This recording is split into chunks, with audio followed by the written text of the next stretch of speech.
Guys ஸ்கில்ல தெரிஞ்சிருச்சு. மார்க்கெட்ல 4 fees formula எவ்வளோ இம்பார்ட்டனோ 4C ஃபார்முலா ரொம்ப ரொம்ப இம்பார்ட்டன்ட். இது தெரியாதனால தான் நிறைய சேல்ஸ் நடக்க மாட்டேங்குது. புரியுதா? இத இந்த 4 பீஸும் 4C ஃபார்முலாவும் ஒரு 5, 6 டைம் பிசினஸ் பண்ணிட்டு இருக்கான் பாரு. அவங்களுக்கு தான் கிளியரா தெரியும்ன்றது. புரியுதா? இத நீங்க இப்பவே தெரிஞ்சுக்கங்க. இதனால தான் நிறைய விஷயம் மிஸ்டேக்ஸ் நடக்கல. ஏன் தெரியுமா? என் ப்ராடக்ட் குவாலிட்டிப்பா. அவன் 1000 கம்ப்ளைண்ட் சொல்லுவான்னு சொல்லுவாங்க. நீங்க இங்க தெரிஞ்சுக்கணும்ன்றது. புரியுதா? இப்ப இந்த 4C ஃபார்முலா எப்படி பிசினஸ் ஓனரா இருக்கும், ஃப்ரீலான்சருக்கும் கன்வென்ஷனலா நடக்கும், என்ன மாரி நடக்கும்னு கேட்டீங்கன்னா, சிம்பிள் எக்ஸாம்பிள் சொல்றேன். ஃபர்ஸ்ட் சி சரியா?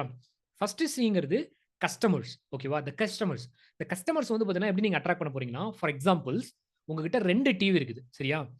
ஒரு டிவில கேபிள் ரீசார்ஜ் பண்ணியிருக்கீங்க. ஒரு டிவில Netflix வச்சிருக்கீங்க. புரியுதா? கேபிள் ரீசார்ஜ் பண்ணியிருக்க டிவில கேபிள்காரங்க என்னென்ன சேனல்ல ரன் பண்றாங்களோ, அத மட்டும் தான் உங்களால பார்க்க முடியும். சரியா? அதுக்குள்ள போய் வேற எதுவும் பண்ண முடியாது உங்களால. புரியுதா? ஆனா Netflixஅ ரீசார்ஜ் பண்ணியிருக்க டிவில உங்களுக்கு புது மூவி பார்க்கலாம். என்னென்ன புது மூவிலாம் இருக்கோ அதெல்லாம் நீங்க போய் பார்க்கலாம். என்ன விஷயம் வேணாலும் உங்களுக்கு புடிச்சத பார்க்கலாம். வித்தவுட் ஆட்ஸ் இல்லாம. புரியுதா? அப்ப ஃபர்ஸ்ட் சி கஸ்டமர் கிட்ட நீங்களா ஒரு கான்செப்ட் எடுத்துட்டு போய் அப்ரோச் பண்ணாதீங்க. புரியுதா? உங்ககிட்ட இருக்க கான்செப்ட் உங்க கஸ்டமருக்கு எப்படி புடிக்குதுன்னு பாருங்க. எந்த விதத்துல அவருக்கு ஹெல்ப் பண்ணும்னு பாருங்க. புரியுதா? Netflix மாரி. ஃபார் எக்ஸாம்பிள் என் கஸ்டமர் நான் அந்த இடத்துல கஸ்டமரா இருந்தா, ஒரு ரூ. 400 மந்த்லி செலவு பண்றேன்னா, எனக்கு புடிச்சது தானே நான் பார்க்கணும். நீ காட்டுறத நான் காட்டுனா நான் என்ன பண்றது? அப்ப அந்த அளவுக்கு யோசிங்கன்றது. புரியுதா? அப்ப Netflix எப்படி திங்க் பண்ணியிருக்கான் பாரு. அப்போ உங்க ப்ராடக்ட் அண்ட் சர்வீஸ் உங்க கஸ்டமருக்கு எந்த விதத்துல யூஸ்ஃபுல்லா இருக்கு? எப்படிலாம் பண்ணலாம் அவங்களுக்கு? அப்படின்றத கண்டுபிடிக்கணும். புரியுதா? இது ஃபர்ஸ்ட் சி. செகண்ட் சிங்கிறது காஸ்ட். புரியுதா? காஸ்ட்னா நான் எல்லாத்த விட கம்மியா குடுக்குறேன் அப்படிங்கிறது கிடையாது. புரியுதா? ஆப்போசிட்ல இருக்க பெர்சன் கண்டிப்பா இதுக்கு ஒரு ரூ. 500 நான் ஸ்பெண்ட் பண்ணணும். இது வேல்யூவான ஒரு விஷயம். நான் விட்டுறவே கூடாது. இன்னைக்கு விட்டேன்னா இது எனக்கு கிடைக்காது. அப்படின்ற ஒரு ஃபீல் குடுக்குற மாரி உங்க ப்ராடக்ட் அண்ட் சர்வீஸ் இருக்கான்னு பாருங்க. இதுதான் வேல்யூன்றது. புரியுதா? அடுத்து கன்வென்ஷன்ஸ் புரியுதா? இந்த கன்வீனியன்ஸ் அப்படின்னு என்ன அப்படின்னு கேட்டீங்கன்னா, easy to buying method. For example e-commerce business ஓனர்லாம் இருக்காங்க. என் பிசினஸ் அண்ட் ப்ராடக்ட் சர்வீஸ் வந்து நீங்க எனிதிங் ப்ராடக்ட்ட பர்ச்சேஸ் பண்ணுங்க. பையிங் ப்ராசஸ் ஸ்மூத்தா இல்லன்னா, முகம் சுளிச்சான் கஸ்டமர் அப்படின்னு கேட்டீங்கன்னா, வெளிய போயிட்டே இருப்போம். புரியுதா? என்னடா இது இவ்வளவு நேரம் லோட் ஆயிட்டே இருக்கு. என்னடா இவ்வளவு ப்ராசஸ் வச்சிருக்காங்க. என்னடா ரீஃபண்டபிள் பாலிசிலாம் இல்லையா? என்னடா டெர்ம்ஸ் அண்ட் கண்டிஷன்லாம் படிக்கிறது பிரச்சனையா இருக்கு. அப்படின்ற மாரி முகம் சுளிக்கிற மாரியான ஆப்ஷன்ஸ் இருந்துச்சுன்னு கேட்டீங்கன்னா, கண்டிப்பா இந்த ப்ராடக்ட்ட வாங்குறதுக்கு முன்னாடி இவ்வளவு பிரச்சனை இருக்குது. வாங்குனதுக்கு அப்புறம் இவ்வளவு பிரச்சனை குடுத்துட்டாங்கன்னா, என்ன பண்றது? அப்படின்னு யோசிப்பாங்க. இத ஸ்மூத்திங் சிஸ்டமா வச்சிருக்கணும். ஃபார் எக்ஸாம்பிள் Amazon எடுத்துக்கோங்க. Easy processing system.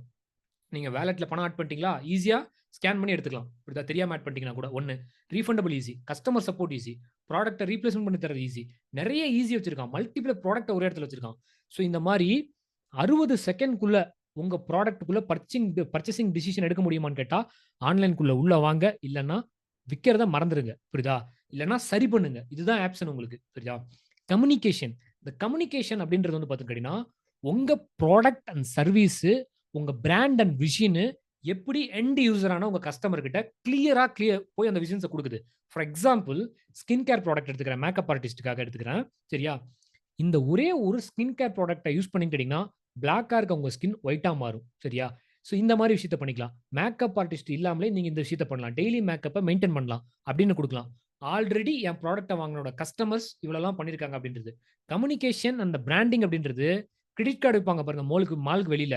சார் இந்த கிரெடிட் கார்டு வாங்கிக்கங்க சார். இன்னைக்கு எனக்கு இந்த மாசம் வந்து இது வாங்கினீங்கன்னு கேட்டீங்கன்னா ஒரு போனஸ் பாயிண்ட் கிடைக்கும் சார். ரூ. 1500 கிடைக்கும் சார். சரி இப்ப நான் கிரெடிட் கார்டை வித்துறேன். நான் ரூ. 4,00,000 கிரெடிட் கார்டை வாங்கிட்டேன். ஏன் நிலைமை?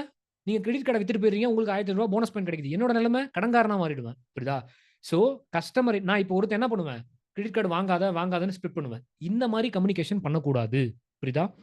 சோ நீங்க ஜெயிக்கணுங்கிறதுக்காக உங்க கஸ்டமர் தலையில எதையுமே கட்டக்கூடாது. புரியுதா?